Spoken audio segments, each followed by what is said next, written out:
कोणीच दुःखी राहणार नाही, कोणीच कोणाच्या जीवनामध्ये समस्या राहणार नाही. सगळे सुखी समृद्ध आणि शांततेने ज्या वेळेला नांदतील त्यावेळेला कोणाला वैयक्तिक प्रार्थना करण्याची गरज पडणार नाही. म्हणून महाराजांनी सामुदायिक प्रार्थना निर्माण केली आणि ही सामुदायिक प्रार्थना तुम्हा आम्हाला दिलेली आहे. विश्वाच्या कल्याणाकरिता दिलेली सामुदायिक प्रार्थना आम्हाला काय शिकवते? अगदी साध्या गोष्टी जर का या सामुदायिक प्रार्थनेमधून आपण घेतल्या तर महाराज म्हणतात, शिस्त शांती गांभीर्य आदी गुण, उठण्या बसण्या बोलण्याचे ज्ञान, मिळे मानव्याचे शिक्षण प्रार्थने माझी. आपल्याला जीवनामध्ये काय करता येईल हे नंतरचा विषय आहे, परंतु संस्काराने माणसाचं जीवन घडत असतं. कारण मानव पशु योनीतून आला, नराचा नारायण होणे त्याला संस्कार देऊनी सावरीला क्रमाक्रमाने. 84 लक्ष योनीतून मिळालेला हा मानव जन्म आपल्याला संस्काराने परिपूर्ण करायचा आहे आणि हे संस्कार या सामुदायिक प्रार्थनेमध्ये मिळतात. माणसाने बसायचं कसं, उठायचं कसं, चालायचं कसं, बोलायचं कसं, अगदी जीवनाला शिस्त कशी लावायची ही सामुदायिक प्रार्थना करते.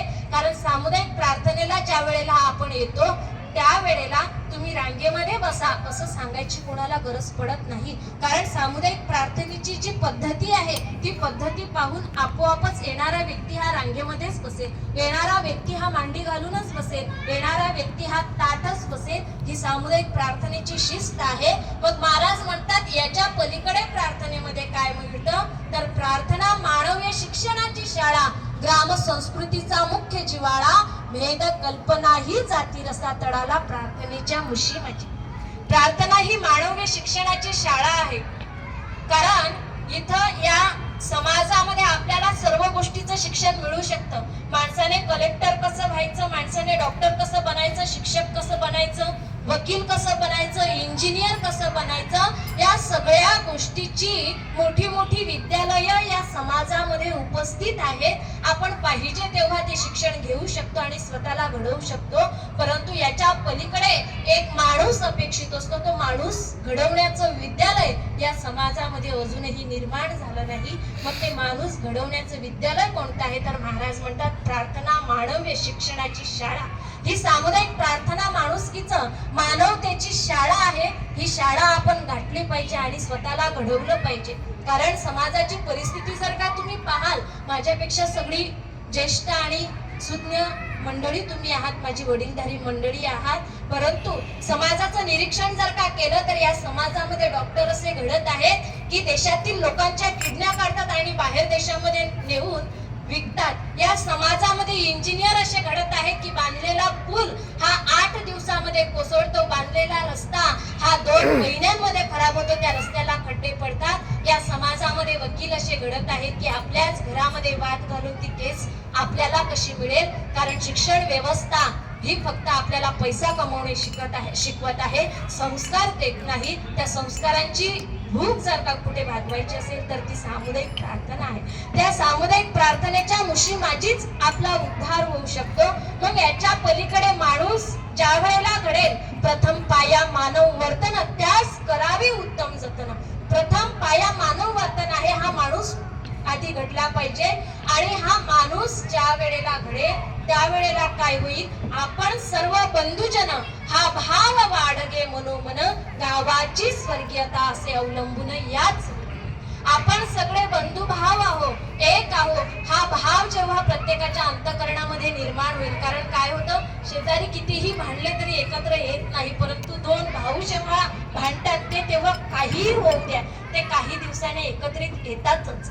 एका रक्ताचे, एका आईचे भाऊ हे वैरत्व आजन्म पत्करत नाही. म्हणून हा आपला भाऊ आहे, शेजारी आपलाच भाऊ आहे, गावामधला हा प्रत्येक व्यक्ती आपला भाऊ आहे. हा बंधू भाव जेव्हा प्रत्येकाच्या अंतःकरणामध्ये निर्माण होईल तेव्हा गावामध्ये स्वर्ग निर्माण झाल्याशिवाय राहणार नाही. आणि जेव्हा प्रत्येक गावामध्ये, महाराजांनी खेड्याला फार महत्व दिलेलं आहे. आपण सगळी शहरामध्ये राहणारी लोक आहोत, पण महाराज म्हणतात प्रत्येक गावामध्ये, मग ते शहर असेल खेड असेल, प्रत्येक गावामध्ये ज्या वेळेला स्वर्ग निर्माण होईल त्यावेळेला काय होईल, या देशामध्ये, या समाजामध्ये, विश्वामध्ये शांती प्रस्थापित झाल्याशिवाय राहणार नाही. कारण गाव हा विश्वाचा नकाशा, गावावरूनच देशाची परीक्षा, गावावरून देशाची परीक्षा होणार आहे. म्हणून प्रत्येक गाव जेव्हा उन्नत होईल, विकसित होईल, तेव्हा विश्व विकसित झाल्याशिवाय केल्याशिवाय राहणार नाही. आणि राष्ट्रसंतांचा जो उद्देश आहे की समाजामध्ये शांती प्रस्थापित झाली पाहिजे, हा संसार स्वर्गमय झाला पाहिजे, हे झाल्याशिवाय राहणार नाही. त्यासाठी आपल्याला एकच गोष्ट करावी लागेल. महाराज प्रार्थनेच्या शेवटच्या अष्टकामध्ये म्हणतात, हम भिन्न होई सगळे असे परतत्व से सब एक हो. आपण देहाने कितीही वेगळी असलोय, आपले आपसिक विचार कितीही वेगळे असले तरी ते गुरुदेवाचं तत्व आपल्या सगळ्यांमध्ये एक असलं पाहिजे.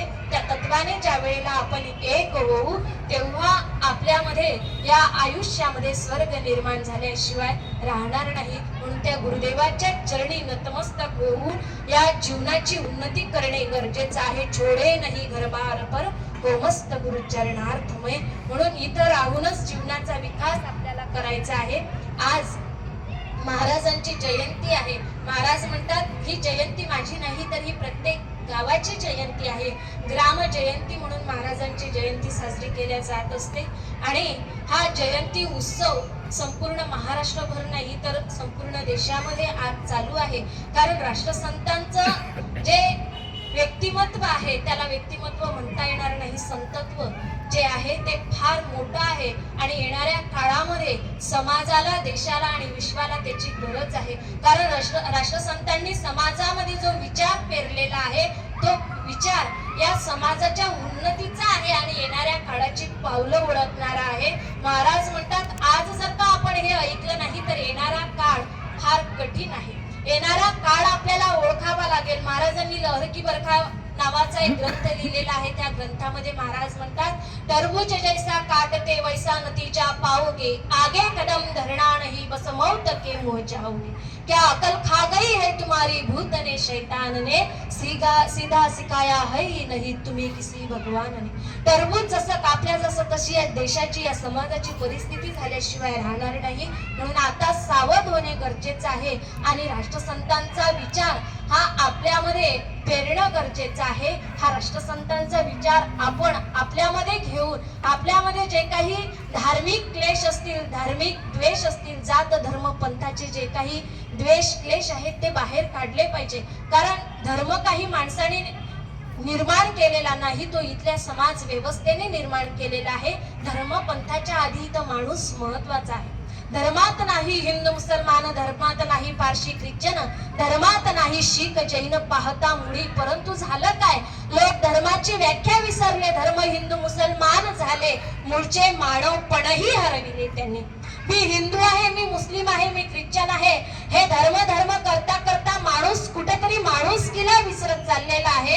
आधी या माणुसकीला कुठेतरी जाग करणे गरजेचं आहे आणि त्या माणुसकीला जाग करण्यासाठी राष्ट्रसंतांनी हे सगळं आपल्यासाठी व्यापून दिलेलं आहे. सामुदायिक प्रार्थना असेल, सामुदायिक ध्यान असेल, रामधून असेल, या माध्यमातून आपण राष्ट्रसंतांचा विचार आत्मसात केला पाहिजे.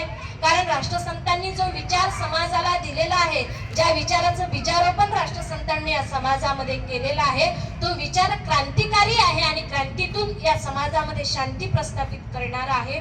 म्हणून सामुदायिक प्रार्थनेवर जास्त बोलण्यासाठी वेळ नसतो, परंतु आज महाराजांच्या जयंतीनिमित्त आपण हा सुंदरसा कार्यक्रम प्रार्थनेचा आयोजित केला आणि मला इथं बोलण्याची संधी दिली. थोडी वेळेच्या नियोजित वेळेपेक्षा मी जास्त बोलले, त्याबद्दल क्षमस्व. आणि आपण सगळ्यांनी इथं सामुदायिक प्रार्थनेला आलात आणि ही सामुदायिक प्रार्थना आपल्या जीवनामध्ये उतरवली.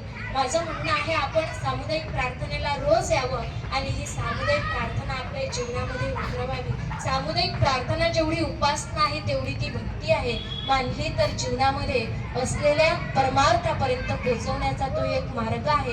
म्हणून त्यावर जेवढी आपण श्रद्धा करू तेवढा त्याचं आपल्याला जीवनामध्ये त्याचं फळ मिळेल. म्हणून राष्ट्रसंतांचा हा विचार आपण जीवनामध्ये उतरवावा आणि जीवनाचं कल्याण करावं. ती शक्तियुक्ती बुद्धी गुरुदेव आपल्या सगळ्यांना देवो. तुम्ही सगळ्यांनी इथं बोलण्याची संधी दिली त्याबद्दल आभार व्यक्त करते. धन्यवाद. जय गुरु.